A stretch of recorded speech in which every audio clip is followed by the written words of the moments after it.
mengidentifikasi bahwa di bagian tengah Pulau Jawa ada sebuah sumber gempa yang sangat panjang, disebut zona sesar Kendeng Baribis. Jadi Kendeng Baribis itu digambarkan dimulai dari bagian selatan dari Surabaya, terus kemudian bergerak ke selatan seberang, terus kemudian masuk ke bagian yang lebih barat dari Jawa Tengah, terus masuk ke bagian Jawa Barat, di bagian utara Majalengka, bagian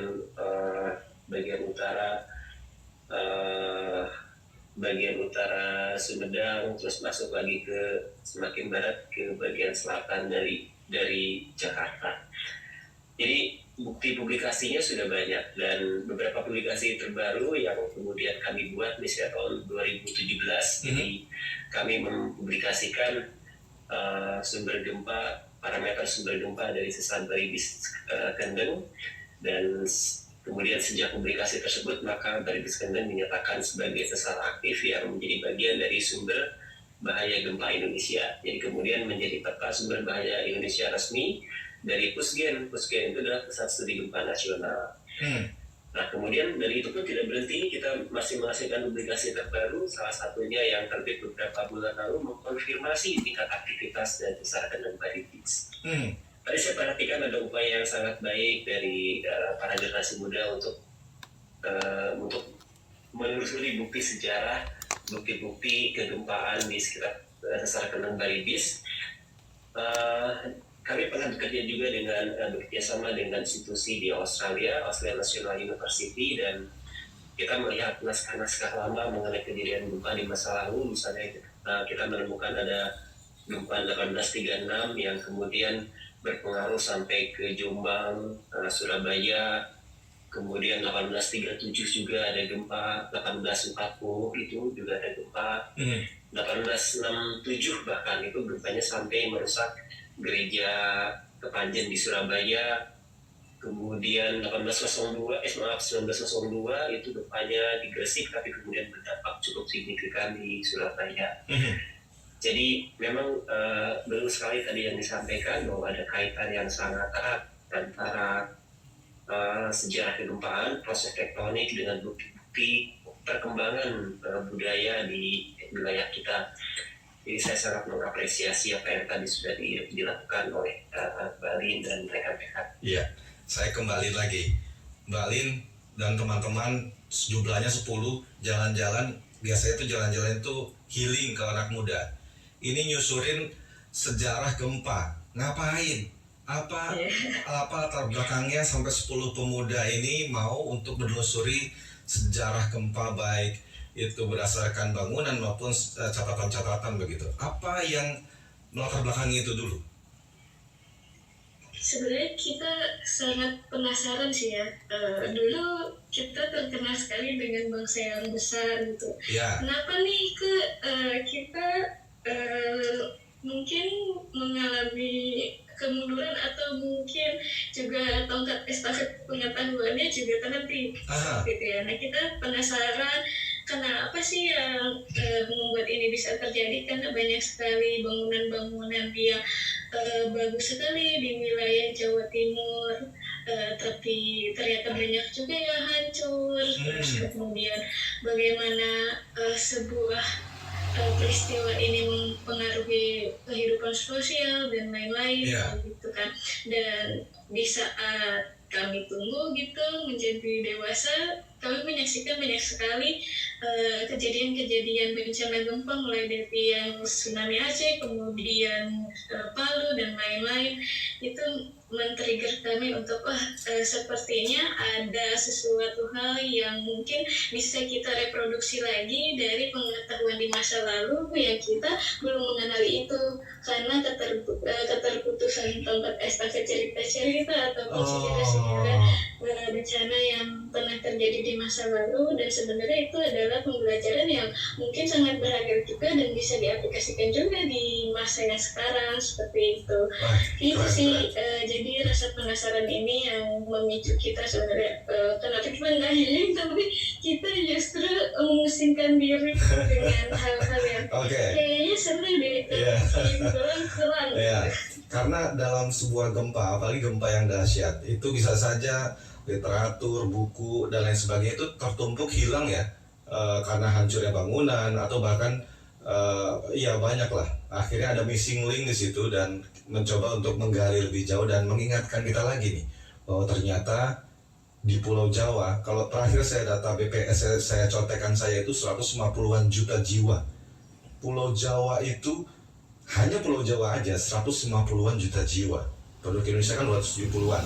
Artinya setengahnya lebih bahkan. Itu ada di Pulau Jawa. Ternyata ada sesar aktif ya, Pak Irwan ya, sesar aktif Baribis Kendeng. Dan tadi disebutkan dari Surabaya, dari Jawa Timur sampai ke Majalengka, sampai ke Jakarta juga, Pak Irwan.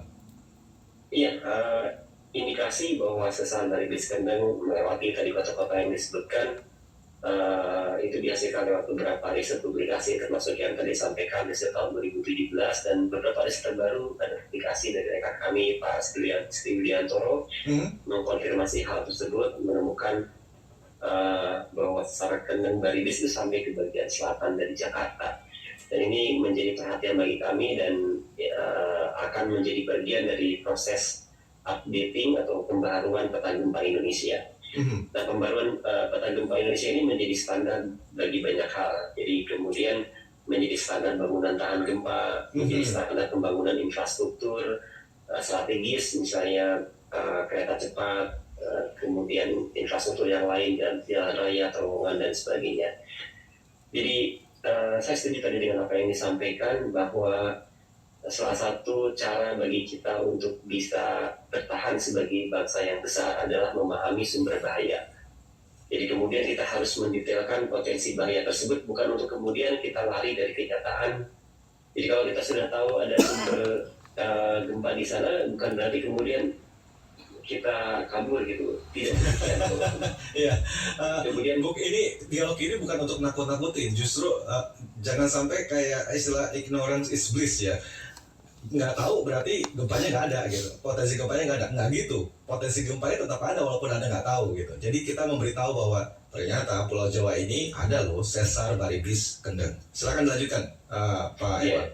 Ya, justru dengan mengetahui potensi sumber bencana, kita bisa membangun infrastruktur dengan yang lebih baik.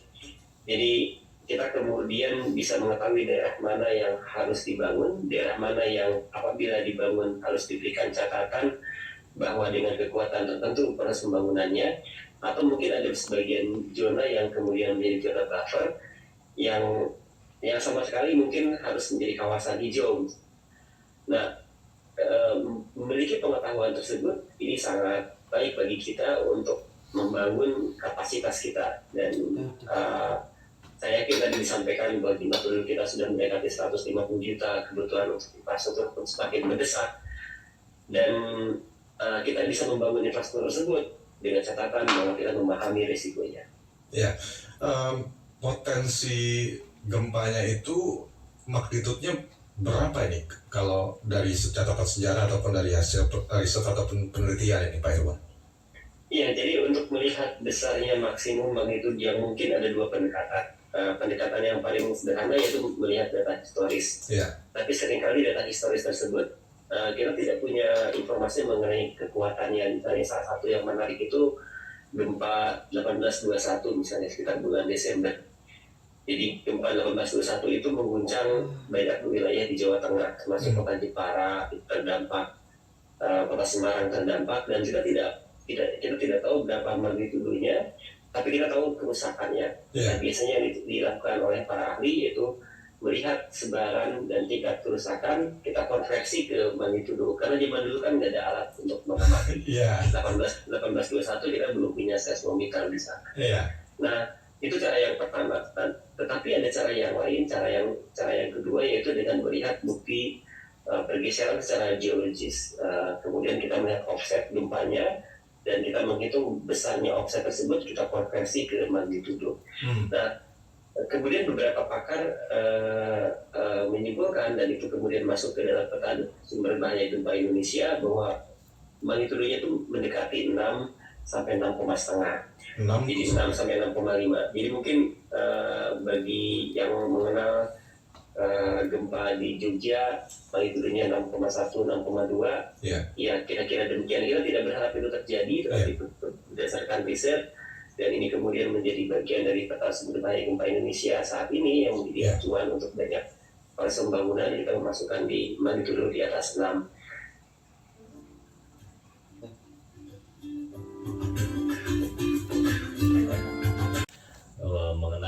Mengenal sesar Baribis yang ternyata tadi disampaikan oleh ahli gempa ITB Dr. Irwan Melano yang menyebutkan memang adanya sesar Baribis yang bertitik dari tengah Pulau Jawa membentang ke wilayah timur dan juga ke wilayah barat ya. Sesar Baribis ini memang dalam hal mengenal dari sesar Baribis tidak untuk memberikan sebuah ketakutan ya bagi Anda. Namun tadi disampaikan pula bahwa ada upaya-upaya mengenal secara dini dan juga agar mengetahui bagaimanakah upaya-upaya mitigasinya. Pendengar, Anda dapat menyampaikan komentar dan opini Anda di line interaktif 0213523172 atau di 0213844545 atau di 0213862375 atau di 0213866712 ya. Tadi selain dari ahli gempa dari ITB, ada juga dari komunitas riset ya skala Indonesia, Dian Suroro, yang bersama kawan-kawannya ada 9 rekan-rekannya. Jadi ada 10 orang dalam sebuah komunitas yang melakukan riset jejak sejarah ekspedisi Jawa Dwipa ya. Ini dalam hal bagaimanakah konstruksi pada tempo dulu ya, dan juga menarik meriset adanya sesar-sesar yang berada di bawah pulau Jawa. Baik, kami membuka interaktif dan kami untuk menyapa terlebih dahulu ada Ibu Mira dari Jakarta ya. Selamat dini hari Ibu Mira. Selamat dini hari Mas Joshua. Sehat Mas? Alhamdulillah, puji Tuhan sehat Bu. Bagaimana Ibu sehat ya? Alhamdulillah sehat juga Mas Joshua. Iya mendengar dua narasumber tadi ya, memang kita jadi ya selain takut memang juga harus menerima kenyataan ya Mas, bahwa memang di Pulau Jawa ini terutama yaitu ya Mas ya sumber gempa lah katakanlah seperti itu ya Mas ya, seperti yang dinyatakan Pak Irwan tadi kan, yang disebut sesar Baribis itu sumber gempa yang ditemukan dalam antara lain berbagai publikasi riset antara lain tahun 1996 dan sebagainya, dari yang sumber gempa yang panjang dimulai dari selatan Surabaya sampai dengan selatan Jakarta tadi yang kesimpulan saja ya itu ya ngeri-ngeri sedep juga Mas. Cuma ya memang harus kita terima kenyataan itu. Dan yang paling penting sebetulnya Mas, kami ini masyarakat menanti edukasi yang resmi dari pemerintah, bagaimana kami itu mendirikan bangunan yang aman gitu loh Mas. Itu Mas sangat penting, karena kalau di Jakarta kontradiktif juga dengan banjir Mas. Kalau banjir tuh ibaratnya kita harus naik ke atas, berarti kita bikin rumah tingkat. Tapi kalau gempa dengan rumah tingkat yang dari beton dan sebagainya, yang ngeri juga kan Mas. Jadi itu kan kontradiktif. Jadi kami menantilah edukasi yang resmi dari pemerintah, bagaimana ini kriteria mendirikan bangunan yang benar, yang aman gitu loh Mas. Kemudian iya Mas, karena selain gempa kalau di Jakarta banjir Mas, itu kan kontradiktif. Kalau gempa kami masyarakat awam itu dalam pikiran kami itu bangunan-bangunan ini terdiri dari bahan-bahan ringan kan seperti itu supaya aman kan Mas. Iya. Cuma kalau banjir kan kami harus naik ke atas nih supaya nggak kebanjiran, rumah harus ditingkat. Sementara kalau tingkat itu kan perlu beton yang kuat dan sebagainya, ini kontradiktif banget dan ini kami perlu menanti loh Mas edukasi dari pemerintah secara resmi. Juga edukasi tentang ini Mas, tentang budayakan masyarakat termasuk saya ini membaca peta gempa Mas, peta gempa. Jadi kalau di mana kami akan menuju tuh kami tahu peta gempanya ini sehingga ya lebih bersiap-siap. Itu saja Mas ya, selain untuk memiliki kemampuan menyelamatkan diri dari gempa Mas. Itu saja Mas Yosua ya, mudah-mudahan tidak terjadi gempa walaupun kita sumber gempa. Ini sebagai Ya, salam saya. begitu Bu ya. Iya betul, selain itu ya mitigasinya Mas, mitigasi tentang bagaimana kemampuan menyelamatkan diri selain tentang bangunan tadi. Baik. Itu saja Mas, terima kasih, salam untuk Mas Tommy dan seluruh kru. Selamat dini hari. Baik, selamat dini hari Ibu Mira. Menyampaikan komentar dan opininya dalam hal mengenal sesar baribis yang menjadi topik dalam sesi Kopi Pro 3 dini hari ini ya. Bu Mira menyampaikan harapannya agar adanya edukasi, sosialisasi mengenai mitigasi bencana ya. Perlu juga mungkin adanya standar SOP begitu ya, standar operasional prosedur bagi warga masyarakat yang ingin mendirikan bangunan yang tahan gempa begitu ya, karena bangunan rumah atau bangunan-bangunan permukiman ini juga menentukan ketahanan gempa dari dampak mitigasinya itu apakah menimbulkan korban yang banyak atau tidak begitu.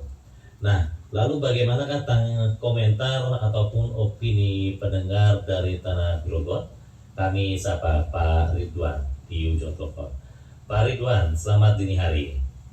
Selamat dini hari Om Joshua, salam sehat dulu. Pasir hujan dari maghrib tadi sampai sekarang masih gerimis di petir nih. Salam sehat. Tapi udah reda Om Joshua. Nah, mitigasi bencana mengenai hidrometeorologi begitu ya Pak Ridwan ya.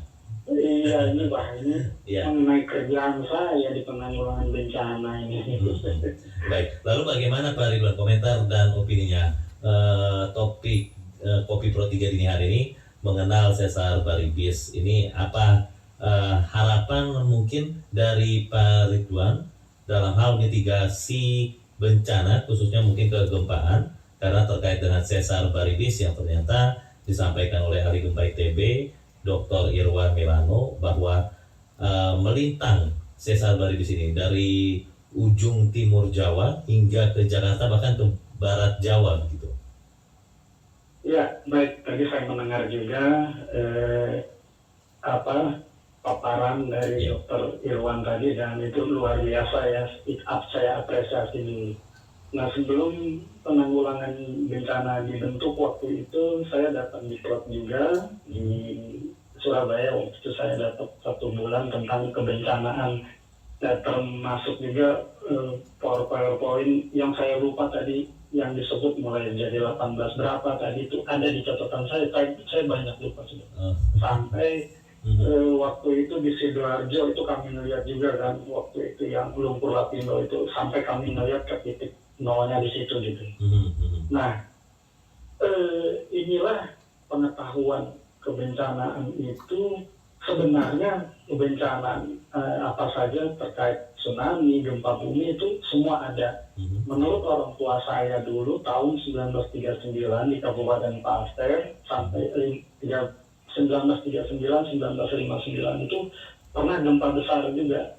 Nah, cuman kan catatan-catatan seperti dikatakan oleh adik kita tadi itu yang tidak tercatat ya. Hanya kan secara sastra atau ditulis. Nah, jadi hal-hal sesar baribis ini tadi mereka luar biasa ya, dari 10 pemuda tadi untuk mengenal kebencanaan itu Om Joshua. Jadi sangat penting kebencanaan itu sebenarnya bukan di kita aja, semua kita harus mengenal bencana. Sadar bencana begitu Kebencana. Pak Ridwan ya. Ya, contohnya saja begini, seperti yang pernah saya deklar. Saya harus mengenal situasi ketika saya berada di Jakarta. Potensi apa yang terjadi di sana tadi. Nah, kita tahu sesar-sesar itu di mana saja tadi.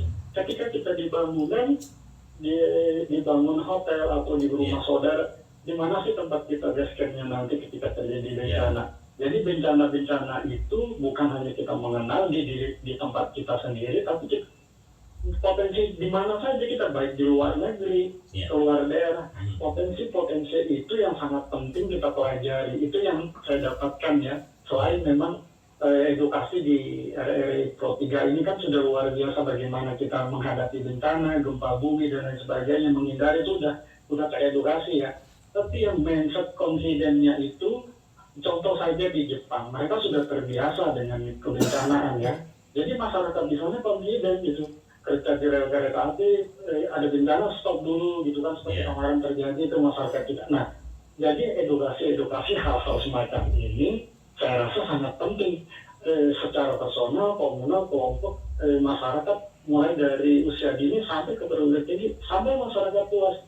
Nah, dan edukasi itu prabencananya, pasca bencananya, rehabilitas dan rekonstruksi, itu semua harus dipelajari, semua itu mulai usia dini. Jadi kita confident terhadap bencana itu karena potensi bencana itu di Indonesia ini semua ada gitu, sudah tercatat gitu. Artinya rilis bilang Ibu Mira tadi, memang pemerintah yang harus merilis itu, BMKG, penanggulangan bencana, semua kita gitu. Termasuk jurnalis Om Joshua yang memberikan potensi, bukan menakut-nakuti kan Om Fajar tadi gitu kan. Nah, jadi hal-hal edukasi, hal-hal seperti ini, ya itulah karena saya sudah kondisi di Parlemeter, jadi saya lupa sudah ada hampir 20 tahun tidak membaca laptop, karena kan laptop saya tidak memakai aksesibilitas artificial intelligence kan, dengan ponsel ini yang dengan artian demikian Pak Ridwan, berarti memang data yang disampaikan mengenai adanya sesar baribis kendeng ini itu memang perlu memang ada dan perlu disosialisasi, perlu diedukasi begitu ya Pak Ridwan ya. Benar Om Joshua, termasuk Pro 3 yang selalu memberikan mitigasi bencana, gentongan dan jurnalis.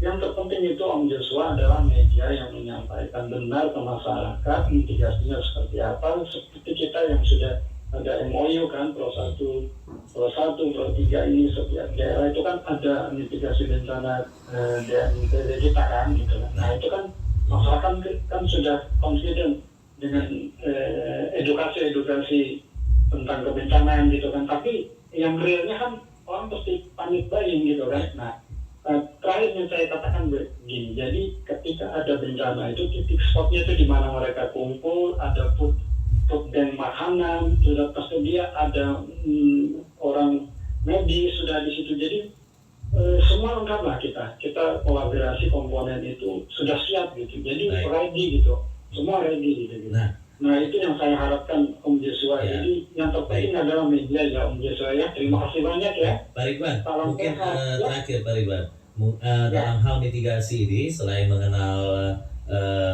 sadar bencana begitu ya, mengenal sesar baribis, harapan dari Pak Ridwan di Tanah Grogot dalam hal tadi salah satunya upaya mitigasinya adalah konstruksi bangunan, itu yang perlu diperhatikan agar tahan gempa ataupun setidaknya meminimalisir korban jiwa begitu. Harapan Pak Ridwan bagaimana dari Pak Ridwan? Ya, semua pakar-pakar kita ada ya. Misalnya saya contohkan contoh bangunan Jepang itu sangat kuat ya. Itu yang sudah saya lihat di beberapa di Kalimantan Timur ini. Itu tahan sekali, confident sekali ya terhadap bencana. Nah, jadi orang-orang kita, teknokrat kita harus memikirkan itu. Semua kita, saya rasa, ini kalau kita membuat bangunan harus ada HO, izinnya gitu kan. Nah, itu yang sangat penting ya. Yang terakhir saya katakan begini. Ada Undang-Undang nomor 28 tahun 2007 atau 2008 saya lupa. Pokoknya Undang-Undang pemukiman itu harus terintegrasi dengan kebencanaan, baik itu bencana kebakaran, semuanya itu sudah dibentuk oleh PUPR untuk membuat agar kita masyarakat kita confident. Dan itu ada undang-undang, itu undang-undang kebencanaan ya, nomor 28 tadi, itu semua tertuang di situ. Tidak hanya mempercantik bangunan, mempercantik desain ya, juga. Ya, begitu Pak Ridwan ya.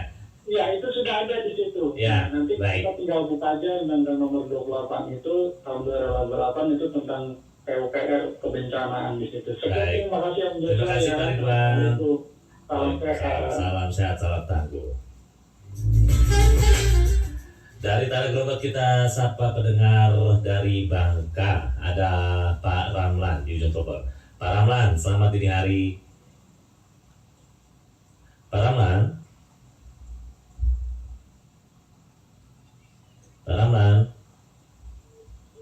Baik, sepertinya Pak Ramlan dari Bangka mengalami kendala komunikasi bersama kami ini. Pak Ramlan dapat menghubungi line interaktif kami kembali ya. Kami coba menyapa terlebih dahulu pendengar lainnya. Ada dari Tangerang bersama Ibu Merpati. Ibu Merpati, selamat dini hari. Alhamdulillahirabbil alamin. Selamat malam. Selamat tugas, Bung Joshua. Terima kasih, Bu Merpati. Sudah diterima telepon saya. Dikasih kesempatan ya. Sehat-sehat ya. Alhamdulillah, puji Tuhan, salam sehat, salam tangguh. Terima kasih juga buat Mas Tommy sama tim Pro 3 ya. Ya. Kalau saya komentar saya ya, saya salut juga tuh ya sama yang 10 orang itu. Artinya di saat-saat seperti sekarang lagi banyak terjadi bencana alam gitu ya kan, yang tanpa diduga, walaupun BMKG sudah menyatakan seperti itu, tapi mereka dengan ilmu yang mereka miliki entah udah cukup apa enggak, pokoknya mereka tuh berusaha untuk bagaimana artinya kan untuk pencegahan dan dari mitigasi ya kan dari bencana ini ya secara umum artinya kegiatan mereka tuh seperti melakukan dari bagaimana manajemen bencana dapat dilakukan dan ditelusuri dengan secara langsung gitu. Mereka melihat ke lapangan langsung gitu kan, dengan risiko yang besar. Ya itu kita berterima kasih terhadap mereka yang artinya itu semua untuk kita masyarakat agar lebih lebih mengerti. Dan pemerintah lebih care, artinya lebih perhatian juga bagaimana membantu mereka juga untuk kepentingan bangsa ini kan. Karena itu semua kan proses pemulihan artinya bencana gempa ya kan, dari tahun yang lalu untuk mungkin ke tahun yang selanjutnya, dari sekarang dan selanjutnya mungkin gitu kan. Upaya pemulihan ini seperti yang terjadi gini kan ya, artinya kalau menurut saya sih nggak paham ya, sebetulnya nggak paham banget, tapi cuma mendengar dan melihat kenyataan atau bagaimana mungkin secara ngobrolnya ya, itu kan semua meliputi semua aspek yang hancur ya kan, dari ranah publik atau apa segala macam yang kita miliki. Nah, secara mereka melihat dari cara geologinya gitu kan, dari geologi begitu mereka hingga mau mau melakukan apa yang harusnya itu sangat menanggung resiko, tapi mereka Oke, baik. Terputus bersama dengan Ibu Merpati di Tangerang ya. Ibu Merpati dan Pak Ramlan, ini kami masih memiliki waktu ya. Silakan menghubungi line interaktif kami kembali agar dapat menyampaikan komentar dan opininya dalam Kopi Pro 3 dini hari ini dengan topiknya mengenal sesar Baribis. Mengenal sesar Baribis ini bukanlah sebagai untuk menakut-nakuti ya bagi Anda pendengar ataupun masyarakat lainnya ya. Sekali lagi Pro 3 RRI sebagai salah satu radio tanggap bencana ini kami juga menghadirkan edukasi dan juga informasi-informasi mengenai kebencanaan ya, dan juga tentunya agar mengenal potensi-potensi bencana yang dapat terjadi sehingga kita secara bersama-sama dapat memitigasi dampak dari bencana tersebut, seperti salah satunya gempa yang terjadi karena ada patahan-patahan lempengan ataupun karena ada aktivitas sesar-sesar aktif yang berada di sekitaran ya. Nah, sesar baribis yang disampaikan oleh Hari Gempa ITB Dr. Irwan Melano ini terpampang ya, membentang dari ujung timur Pulau Jawa hingga di ujung barat Pulau Jawa, yang juga ini dapat memberikan informasi pada masyarakat agar mengenal, sadar akan bencana. Seperti tadi yang disampaikan komentar dan opininya dari Pak Ridwan di Tanah Grogot ya, pentingnya sadar akan bencana, mengenal potensi dini dari bencana tersebut, dan juga potensi lokasi-lokasi kebencanaan sehingga dapat memitigasinya, dan juga menyusun adanya tahapan-tahapan baik dari pra-bencana, bencana, pasca bencana, rekonstruksi, dan rehabilitasi ya. Pendengar, sebelum kami menghadirkan kembali ya untuk sesi kedua dalam komentar dan opini Kopi Pro 3 dini hari ini mengenai sesar baribis yang patutnya kita kenal sejak dini agar dapat memitigasi dampak dari bencana tersebut ya. Nanti Anda juga dapat menyampaikan kembali lah seperti Pak Rahman dan Ibu Merpati yang mungkin kurang lengkap menyampaikan komentar dan opininya, kami nanti akan membuka di sesi kedua. Anda dapat mencatat terlebih dahulu nomor teleponnya ada di 0213523172 atau di 0213844545 atau di 0213862375 atau di 0213866712. Akan memperbarui informasi Anda dalam penyampaian warta berita pukul 1 waktu Indonesia Barat, dan nanti akan kami lanjutkan kembali ya untuk sesi Kopi Pro 3. Jangan kemana-mana. Jawa Timur itu terdampak cukup serius, beberapa korban, dan menyedihkan karena ada beberapa selancar dari asing yang kemudian hilang dan menjadi korban. Hilang. Karena 94 kita belum. Nah, kita masih punya banyak persoalan yang lebih prioritas waktu itu, krisis ekonomi dan sebagainya. Tetapi gempa itu sangat aneh dan kita menyebutnya sebagai slow earthquakes, yaitu gempa yang kemudian goncangannya perlahan tetapi tsunami-nya tinggi. Jadi para saintis di seluruh dunia pun memberikan perhatian yang sangat penting. Kenapa itu? Karena itu gempa yang sangat jarang. Jadi slow event itu terjadi di wilayah yang sangat spesifik. Dan kemudian kita berpaham, ternyata jenis gempa tersebut terjadi kembali pada bulan Juli 2006 di selatan Pangandaran. Jadi goncangannya tidak kuat, tetapi tsunami-nya cukup signifikan. Epicentrumnya ketika itu di mana? Jadi di selatan Pangandaran. Jadi di selatan Jawa Barat. Kemudian di laut atau di darat? Di laut. Oh, di laut, oke. Di laut, ya. Gempanya terjadi di laut dan kemudian menghasilkan tsunami, dan itu pun tergantung dikategorikan sebagai gempa perlahan ataupun slow earthquakes yang sangat unik. Tidak banyak lokasi di dunia yang memiliki gempa tersebut. Dan itu bisa jadi menjadi karakteristik dari gempa di pantai selatan Jawa Barat. Goncangan tidak kuat, tetapi tsunami-nya cukup signifikan, dan itu mungkin pernah juga terjadi di masa lalu seperti yang tadi disampaikan di dalam prasasti lama pun mencakup gempa-gempa demikian. Jadi saya melihat bahwa bidang gempa bumi ini adalah bukan bidang yang hanya kami yang kerja di kebumian, tetapi kita harus melibatkan banyak stakeholder, termasuk komunitas, termasuk sejarawan, karena sejarah gempa di masa lalu itu perlu dipelajari, karena gempa itu pasti berulang. Gempa yang terjadi sekarang itu pasti pernah terjadi di masa lalu, dan pasti akan menjadi gempa lagi di masa depan. Jadi tidak mungkin ada tiba-tiba ada gempa tidak pernah terjadi gempa di sebelumnya. Tadi kita sempat mendiskusikan di awal tadi mengenai gempa di Sumedang. Kita pun baru paham bahwa ternyata gempa pun pernah terjadi sebelumnya juga di Sumedang. Ada gempa tahun 72, ada gempa tahun 55. dan tidak kita harapkan, tapi di masa depan bahwa gempa itu akan terjadi kembali. Jadi mempelajari sejarah menjadi sangat penting untuk memperkirakan apa yang terjadi di masa depan. Dan tadi menambahkan pertanyaan juga yang apakah satu sumber gempa itu tidak ada hubungannya dengan yang lainnya? Apakah implikasi penemuan sumber gempa terbaru terhadap gempa-gempa yang lama? Jadi sumber gempanya pasti tidak baru, tapi pengetahuan kita yang baru.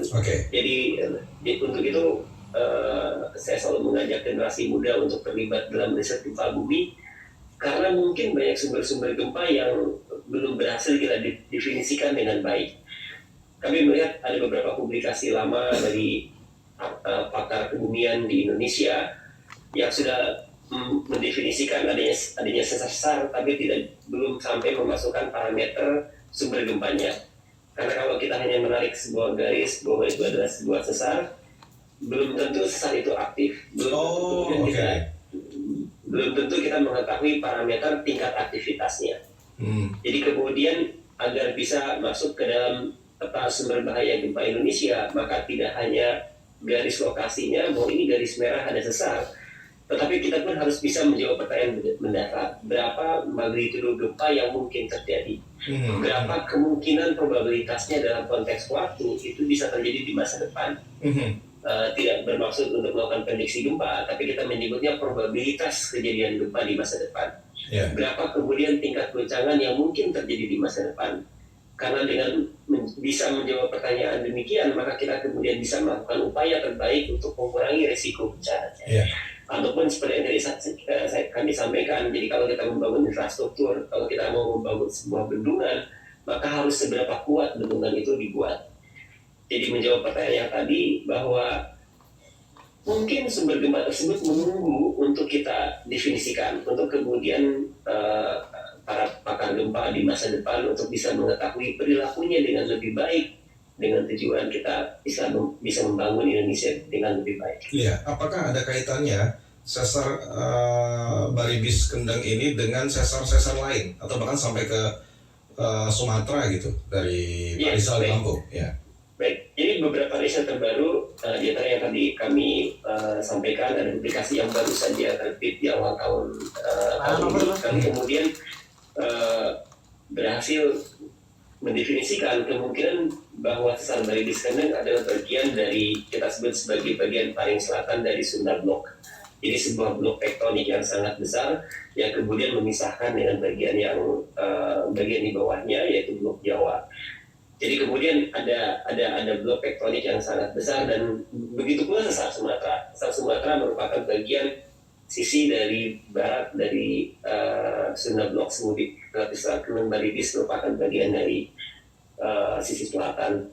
Jadi kemudian ada batas blok, kita sebut sebagai blok boundary yang dominan, yang kemudian menjadi bagian dari sesar aktif tersebut.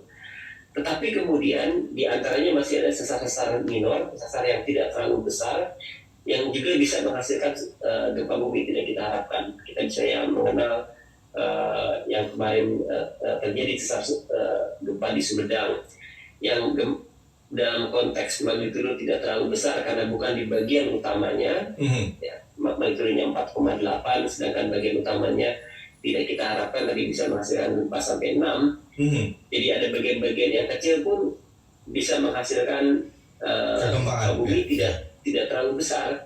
Tapi ini menjadi catatan penting untuk Pulau Jawa bahwa gempa tidak terlalu besar bisa jadi merusak.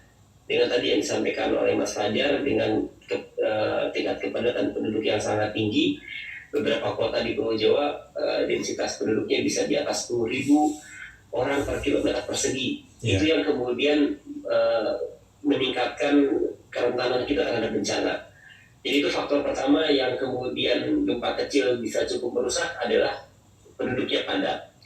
Kemudian yang kedua yang kami rasa sangat penting adalah kualitas bangunan. Dan kami sangat concern mengenai hal tersebut, walaupun saya bukan ahli struktur yang paham betul mengenai bangunan. Kenapa ini menjadi perhatian? Karena kita pernah punya catatan budaya, pengalaman budaya membangun bangunan dengan kualitas baik di masa lalu. Kualitas baik dari masa lalu, maksudnya dalam kualitas baik itu kualitas yang adaptif terhadap bencana seperti gempa begitu? Betul.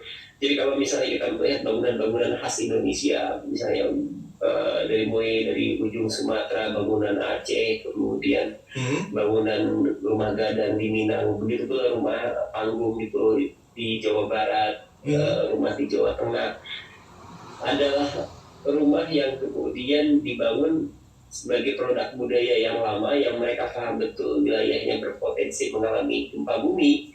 Yang bahkan kalau di kampung saya zaman dulu disimpan rumah panggung yang di bawahnya dikasih penahan dari batu. Ketika kemudian terjadi gempa, rumahnya jatuh, beres gempa ya rumahnya dinaikin lagi. Bagian panggungnya aja yang pasang bawah. Dan kita melupakan hal tersebut. Jadi knowledge dan wisdom itu pernah ada di kita. Jadi saya sangat tertarik hubungan antara, walaupun bukan bidang kepakaran saya, tapi saya ketika survei ke masyarakat, misalnya ke wilayah Lombok Utara, saya menyaksikan banyak rumah-rumah adat yang tidak rusak, tapi bangunan yang kita anggap modern, walaupun mungkin bangunan modern yang baik dengan kaidah pembangunan yang baik dalam konteks campuran antara semen, batu bata, semen, pasir, dan batunya dibuat dengan baik, dengan tiang-tiang yang memadai, mungkin tidak rusak. Tapi ketika dibangun apa padanya, hanya batu bata ditumpuk, dimanapun saya menemukan itu kolaps. Gempa Cianjur juga kolaps, kemudian gempa Sumedang kolaps, di Lombok, di Palu, Mamuju, Majene, Ambon, di Sumatera Barat. Itu yang kemudian menjadi concern dari kami, karena kemudian kita melupakan budaya kita sendiri. Oke, baik. Nanti saya langsung ke Mbak Ali nih. Kalau bicara soal budaya, sejarah dan sebagainya, struktur bangunan mungkin juga didapat dari teman-teman dan dalam ekspedisi yang dilakukan oleh Mbak Ali. Ya, ini kembali ke penyampaian dari Pak Irwan. Mungkin Mbak Lin dengan teman-teman lain di Jawa Timur itu apa hal menarik yang ditemukan berkaitan juga dengan struktur bangunan masa lalu, mungkin dari sejarah yang ditemukan oleh teman-teman? Ya, untuk dari struktur bangunan di masa lalu kita banyak sekali menemukan umpak batu seperti yang dibilang sebelumnya oleh Bapak Irwan, di mana itu jadi alas untuk kayu berpijak ya, jadi seperti lock and key, dia terkunci seperti ini, dan bahkan bawahnya itu setengah lingkaran, jadi itu lebih luas lagi kalau ada gempa dia bergeser. Setengah lingkaran itu setengahnya itu di bawahnya. Iya. Jadi ketika ada gempa, rumah hanya bergoyang saja gitu ya? Goyang-goyang saja ya. Seperti itu. Itu menarik di beberapa wilayah yang memang rawan gempa ya, seperti Malang, Banyuwangi, Mojokerto, Bondowoso dan lain-lain, itu masih ada ditemukan di situs-situs sejarah yang kita kunjungi, dan juga terekam juga di candi-candi seperti di Candi Jago. Di situ divisualisasi dengan relief-relief yang ada di Candi Jago, di mana umpak itu nanti akan dipasangkan dengan kayu, kemudian nanti ada atap itu semua divisualisasi di relief yang banyak kita temukan di wilayah Jawa Timur seperti Candi Jago dan candi lainnya. Dan selain struktur juga kita menemukan alat peringatan dini ya, kalau ternyata kentongan itu kita temukan sejarahnya itu yang paling lama itu di Candi Penetaran ya. Candi Penetaran itu di Blitar. Nah disitulah visualisasi dari kentongan itu pertama kali kita temukan di jejak sejarahnya.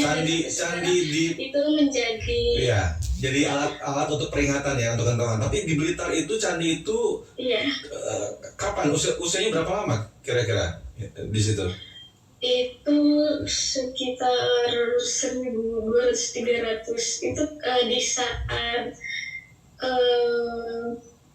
Raja Haimuruk ya. Oke, jadi sejak 1000-an tahun yang lalu sebenarnya dari reliefnya, dari kentongannya udah tahu tuh ya ada gempa loh di daerah sini. Caranya gimana? Peringatan dininya pakai kentongan gitu ya. Bahkan di naskah itu juga diceritakan lahirnya Raja Baru itu ada kejadian-kejadian bencana yang menyertainya seperti itu. Itu sudah ada sebenarnya, tapi kan kita sebagai generasi muda ini tidak tahu secara menyeluruh ya itu.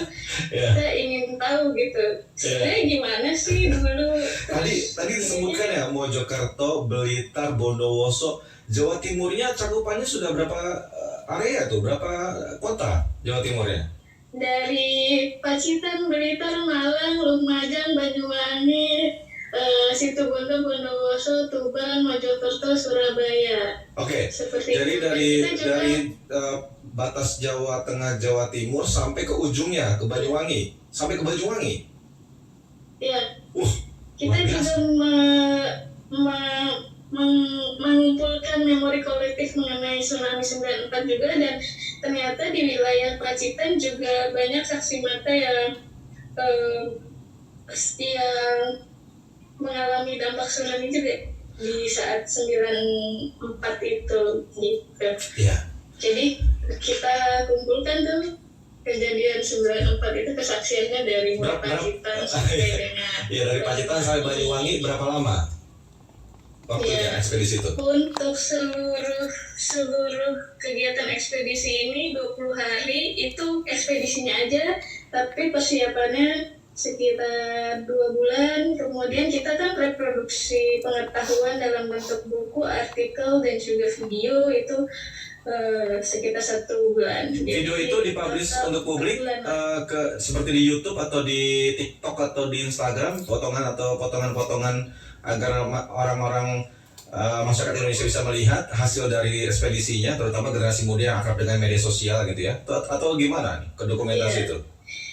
Bisa sekali, bisa diakses di disasterchannel.co itu untuk artikel dan juga videonya. Untuk story map dan juga buku itu bisa dilihat di perpustakaan BNPB, dan situ ada buku kita mengenai hasil ekspedisi Jawa Timur. Videonya diposting nggak di YouTube? Ada channelnya nggak?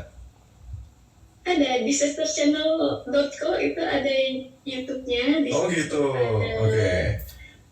Jadi nggak disimpan sendiri sama 10 orang ini ya, dibagi loh ilmunya, hasil jalan-jalannya dibagi, bahwa Jawa ini luar biasa potensi bencananya, jadi kita harus waspada dan juga memitigasinya. Mungkin ada pesan terakhir dari saya ke Lin dulu deh, ingin sampaikan kepada masyarakat Indonesia, terutama yang ada di Pulau Jawa nih ya, yang mendengarkan. Ya, berkaca dari perjalanan kita mendapatkan pembelajaran bahwa ternyata sejarah bencana itu sangat amat penting untuk kita ketahui ya, sebab itu menjadikan kita memiliki pemahaman yang lebih terkait dengan ancaman bencana yang sebenarnya ada di wilayah kita, dan juga kita juga bisa tahu pengetahuan lokal dan juga memori kolektif ini dapat juga PR-nya ke depan bisa kita aplikasikan sesuai dengan konteks saat ini gitu. Walaupun memang itu perlu kolaborasi juga dengan berbagai macam pihak, yang jelas kita harus memulainya dari sekarang gitu, karena kapan lagi muda itu kan juga tidak abadi. Oke, baik. Saya ke Pak Irwan sebagai pesan kuncinya, ada yang disampaikan kepada seluruh masyarakat Indonesia, silakan. Saya meyakini bahwa kita sebagai sebuah bangsa yang besar diberikan banyak anugerah ya. Kita memiliki tanah yang sangat subur, kita memiliki juga kekayaan mineral, minyak, gas bumi, emas, dan sebagainya. Tapi kita harus menyadari bahwa di balik semua kekayaan tersebut ada potensi bencana. Dan kemudian saya juga meyakini bahwa gempa bumi itu bukan bencana. Letusan gunung api itu bukan bencana, itu adalah satu konsekuensi di mana tempat kita yang memang aktif secara tektonik, yang kemudian memberikan kekayaan alam tetapi memiliki potensi bencana. Gempa bumi itu akan bencana pada saat bertemu dengan manusia yang tidak siap. Jadi yang membuat bencana adalah keputusan yang kita buat sendiri. Yang membuat letusan gunung api menjadi bencana karena faktor manusia yang kemudian tidak menyiapkan dirinya tidak memiliki pengetahuan untuk mengurangi risiko bencana. Oke, iya ini penting banget. Jadi mitigasi itu bisa dilakukan ya dari manusianya ya. Kita punya daya pikir bagaimana beradaptasi dengan lingkungan yang memang sudah kita tahu bahwa risikonya seperti itu. Baik, terima kasih banyak Pak Irwan, terima kasih banyak Lin atas waktunya. Kita ngobrol-ngobrol lagi dari kesempatan ya.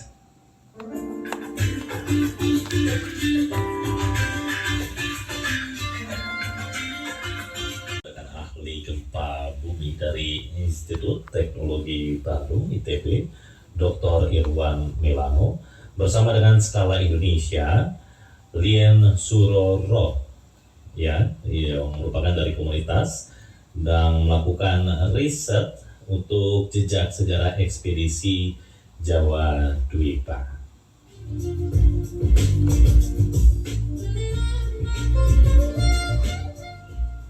Dengan topik Kopi Pro 3 dini hari ini, yang kami angkat mengenal sesar Baribis Kendeng menjadi salah satu upaya mitigasi dan juga edukasi kepada seluruh masyarakat akan sadar terhadap potensi bencana bumi.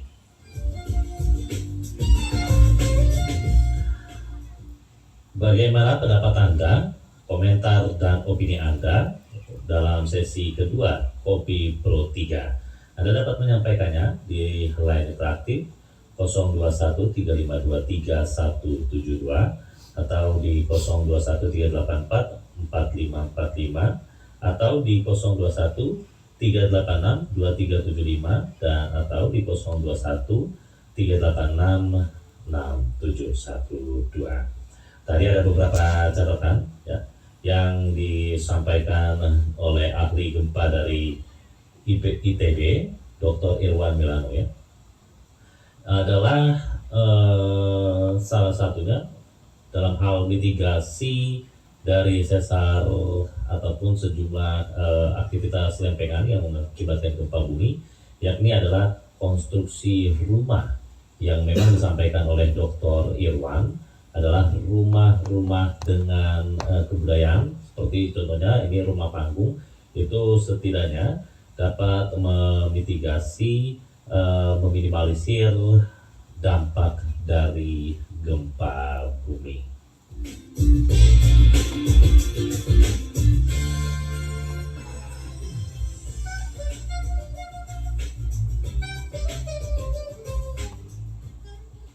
Lalu bagaimana komentar dan opini Anda? Karena ini memang berkaitan dengan rumah kebudayaan tempo dulu ya, dengan adanya perkembangan zaman sehingga pada saat ini rumah pun bangunan-bangunan rumah, fondasi-fondasi rumah ini saat ini kekinian ya. Ini antara memadukan konsep rumah budaya zaman dulu, tempo dulu, ataupun dengan menggunakan konsep rumah kekinian ya pada zaman kini gitu ya, untuk hal memitigasi dari adanya guncangan gempa bumi yang diakibatkan adanya aktivitas lempengan-lempengan sesar. Kami mencoba menyapa Ibu Indra dari Cirebon. Seperti apakah komentar dan opini Ibu Indra mengenal sesar Baribis Kendeng ini? Ibu Indra, selamat dini hari. Selamat dini hari Bu Yosua Siomi dan Bu Tommy. Assalamualaikum warahmatullahi wabarakatuh. Waalaikumsalam. Ya,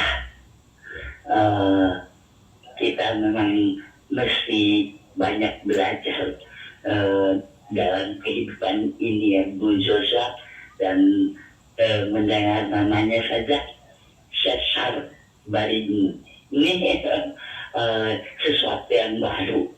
Tapi kita semua menyadari bahwa kita diberi kekayaan alam ini dan sedikit cobaan di gempa itu semua karena pasti Tuhan menginginkan sesuatu yang baik dari kita.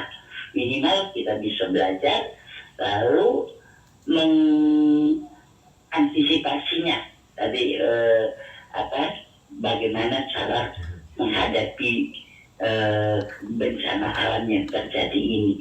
Nah itu, jadi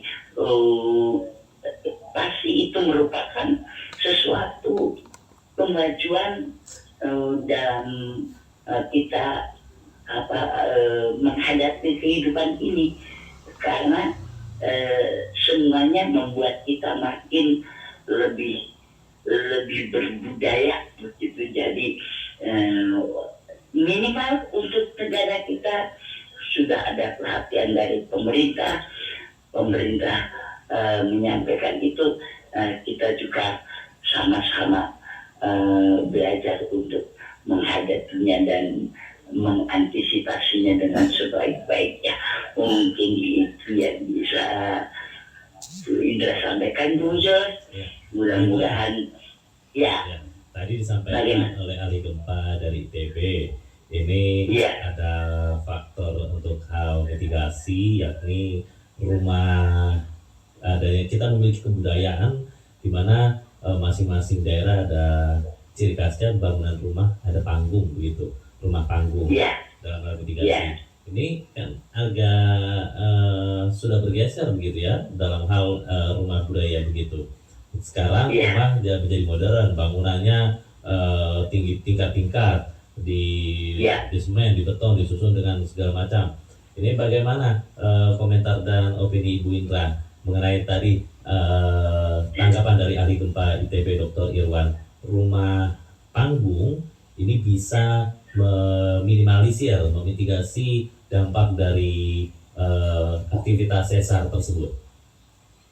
Ya, nah mitigasi menghadapi bencana ini sudah dulu nenek moyang kita kan sudah mempelajarinya ya, Bung Jos. Dan rumah-rumah panggung itu salah satu cara untuk menghadapi untuk sebagai kewaspadaan mitigasi terhadap bencana. Nah itu sekarang zaman sudah bergeser juga, ilmu pengetahuan makin maju. Nah dibangunnya bangunan-bangunan yang malah sekarang bertingkat itu tentunya juga sudah dengan dengan perhitungan kemajuan ilmu yang didapat. Walau dengan kalau adanya gempa begitu, bangunan-bangunan ini yang kelihatannya buntu, mengerikan begitu ya, Bung Jos.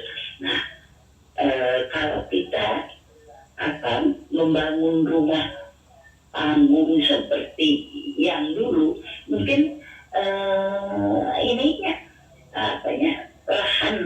lahan untuk membangunnya itu kan yang manusia makin bertambah banyak. Jadi itu bagus, tapi memang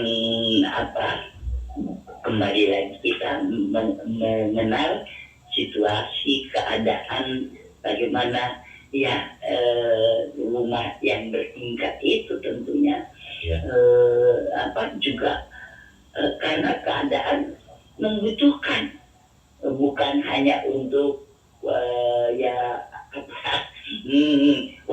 gaya-gayaan begitu.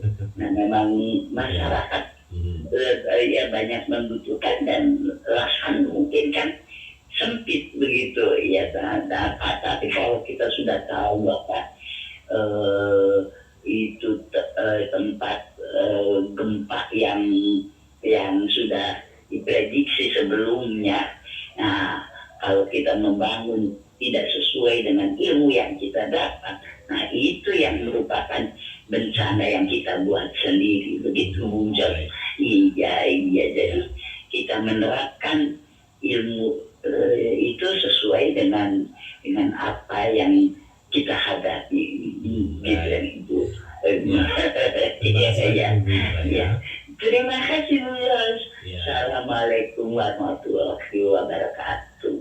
Waalaikumsalam warahmatullahi wabarakatuh. Salam sehat untuk Ibu Indra di Cirebon. Lalu bagaimana komentar dan opini Anda pendengar?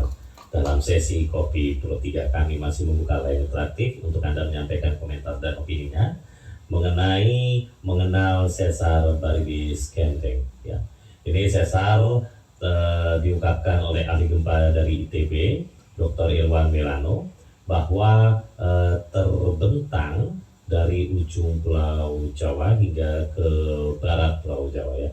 Bukan untuk menakut-nakuti pendengar ataupun warga masyarakat, namun juga adalah sebagai upaya untuk mengedukasi bagi masyarakat agar sadar akan potensi-potensi bencana yang terjadi di daerah sekitar Anda.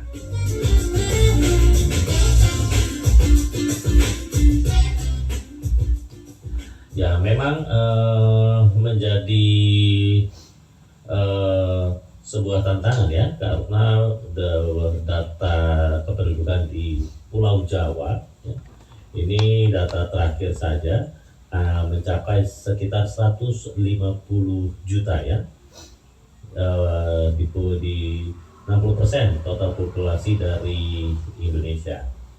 Berdasarkan data dari statistik BPS statistik, ya, untuk sejumlah daerah seperti di DKI Jakarta ini setidaknya berdasarkan data resmi statistik kami mendapatkan datanya pada tahun ini 2015-2017, ya, ada kenaikan yang cukup signifikan untuk penduduk di wilayah DKI Jakarta.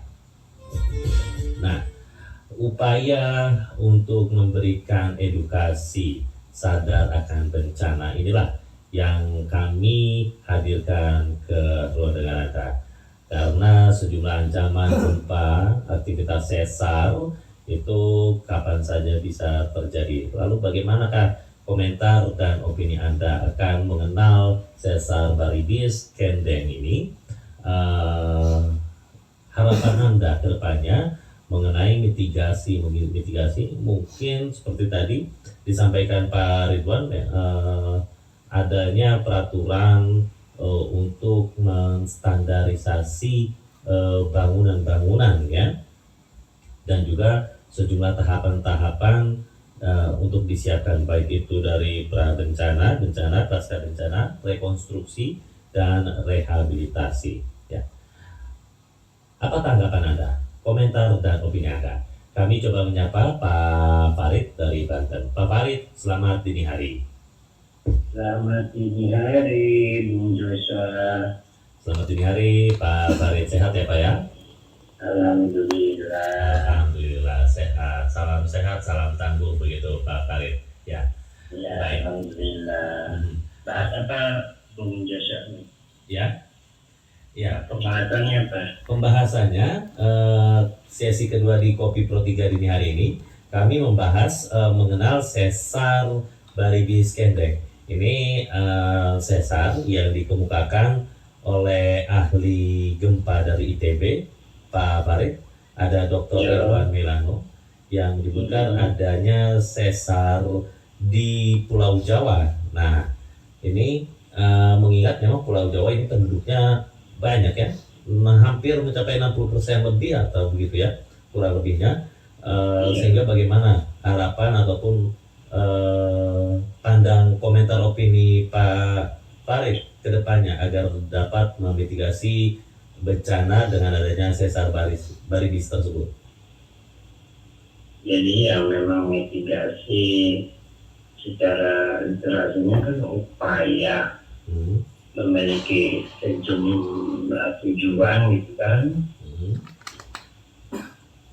untuk mengenali risiko, Ya. penyadaran akan risiko bencana, perencanaan, penanggulangan dan sebagainya. Bisa dikatakan mitigasi bencana itu adalah sebagai upaya kan untuk sebuah resiko bencana terjadi. Memang ada yang karena sumber karena alam gitu kan, ada yang dibuat oleh penghuninya juga. Ya. Jadi kita mau inovasi misalnya supaya pembangkit listrik kita saya bikin waduk dan gitu kan. Ya.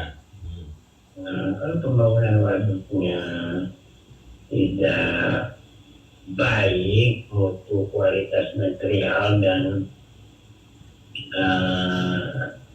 efisiensi serta tentang lingkungan itu kualitas hutan yang dilabrak aja habis hutan akhirnya kan harusnya kan rehabilitasi mencegah kan penghijauan itu longsor ya kan gitu.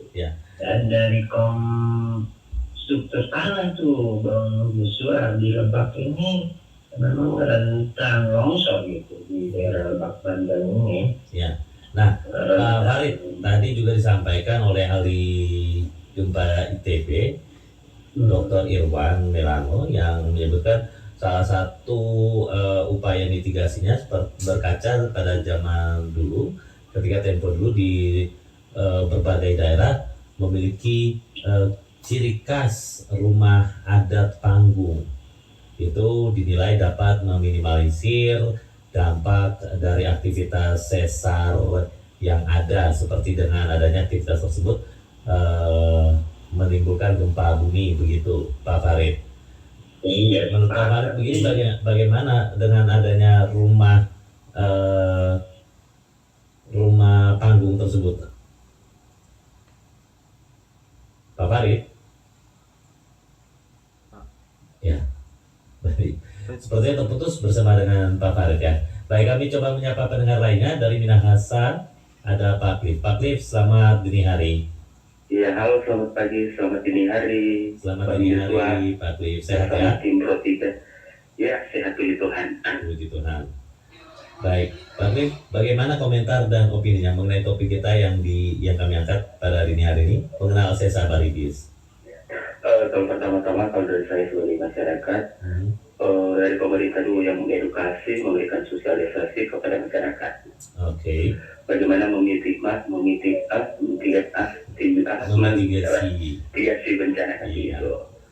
Biasanya kan sudah terjadi dulu, baru dari pihak terkait itu menyampaikan kepada masyarakat harus begini-begini. Dan saya tertarik dengan apa yang disampaikan oleh Dr. siapa itu? Dr. Irwan Melano. Iya, kalau rumah-rumah zaman dulu kan. Ya, rumah adat zaman dulu. Ya, kebetulan di Minahasa itu identik dengan rumah adat, rumah panggung. Ya, rumah panggung. Kebetulan juga saya itu, rumah orang tua saya sekarang rumah panggung dari tahun 93. 93, tapi memang itu memang bagus. Jadi ketika ada bencana, pernah sampai 6 skala Richter itu cuma goyang-goyang gitu. Ya. Cuma goyang-goyang. Walaupun sudah kalau orang Manado bilang kan itu istilah kalau gempa tanah goyang kan. Iya. Cuma tanah goyang biasa. Cuma bunyi-bunyi itu balok-balok biasa itu kriuk-kriuk. Tapi nggak terlalu kita takut. Karena memang itu sudah terskor bagus kan. Kalau rumah-rumah panggung, rumah papan begitu kan, udah bagus. Jadi ketika dia memang dahsyat, itu pasti dia cuma lempung begitu, nggak kayak beton.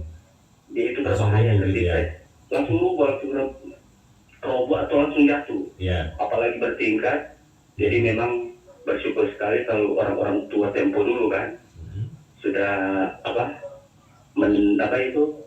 yang rumah-rumah dulu, rumah-rumah panggung, rumah terbuat dari kayu itu memang sangat nggak terlalu takut dengan ketika bencana luar biasa, nggak apa-apa. Itu cuma goyang-goyang biasa itu. Baik. Cuma bunyi kriuk-kriuk, tapi dia nggak akan roboh gitu. Jadi memang kalau dari Minahasa itu masih identik lagi dengan masih identik begitu ya Pak ya, dengan rumah panggung begitu ya. rumah panggung, rumah adat. Ya, baik. Itu saja Bung Joshua. Baik Pak Terima kasih, selamat pagi dan salam sukses. Selamat pagi, selamat dini hari, salam sehat, salam sukses untuk Pak Klip dan seluruh pendengar yang ada di berbagai daerah yang saat ini memonitoring siaran kami. Baik, dari Minahasa kami ke Riau, ada Ibu Kartini di ujung telepon. Ibu Kartini, selamat dini hari. Ibu Kartini, ya, mengalami gangguan komunikasi. Ibu Kartini jika terputus ingin bergabung dapat menelpon line interaktif yang telah kami buka ya. Kami ke Ibu Merpati di Tangerang ya. Ini terputus tadi Ibu Merpati ya.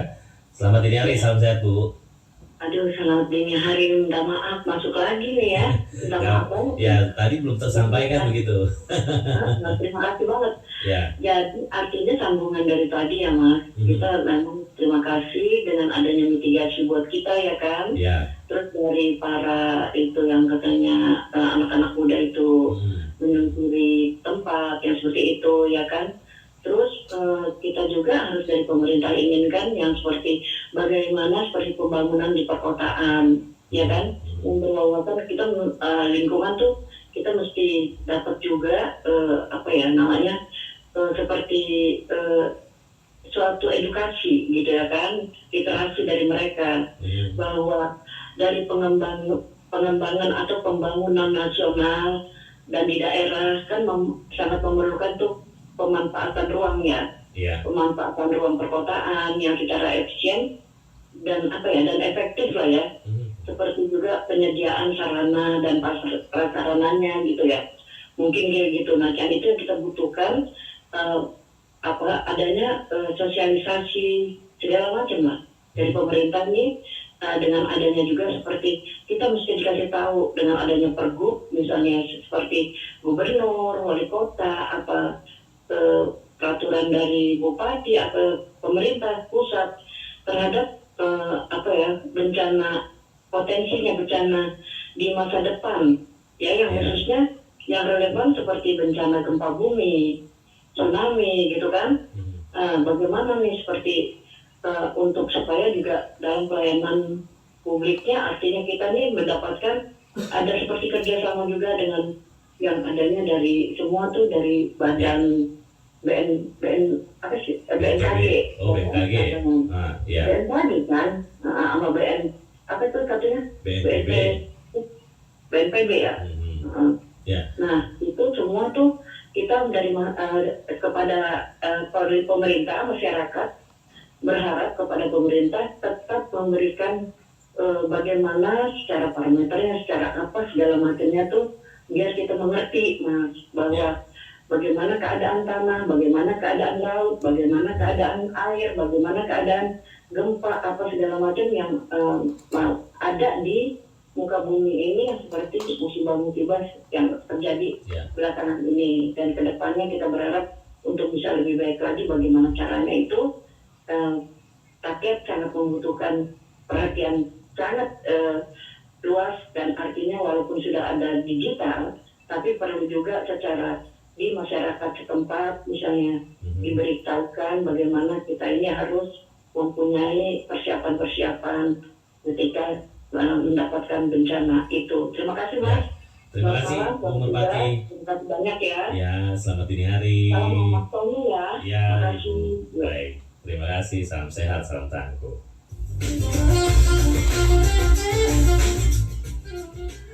Ya, mengenal sesar Baribis yang diungkapkan oleh peneliti ahli gempa dari ITB, Dr. Irwan Melano, bahwa terbentang dari sepanjang pulau Jawa ya. Memang sesar Baribis ini dikabarkan membentang dari Kabupaten Purwakarta sampai perbukitan Baribis yang berada di wilayah Kabupaten Majalengka dengan panjang ini berkisar di 100 km ya. Nah, kami menghadirkan kembali dalam topik Kopi Pro 3 mengenal sesar baribis adalah sebagai upaya mitigasi bencana yang juga sekaligus edukasi informasi akan pentingnya bencana, kesadaran akan bencana yang berada di daerah, dan bukan berarti untuk menakut-nakuti bagi Anda pendengar. Jadi kita harus sadar akan bencana dan paham mengenai lingkungan sekitar sehingga dapat memitigasi segala dampak yang terjadi. Untuk sementara demikian sesi dalam Kopi Pro 3 komentar dan opini. Kami akan memperbarui informasi Anda dalam penyampaian warta berita pukul 2 waktu Indonesia Barat. Tetaplah bersama kami di Pro 3 RRI.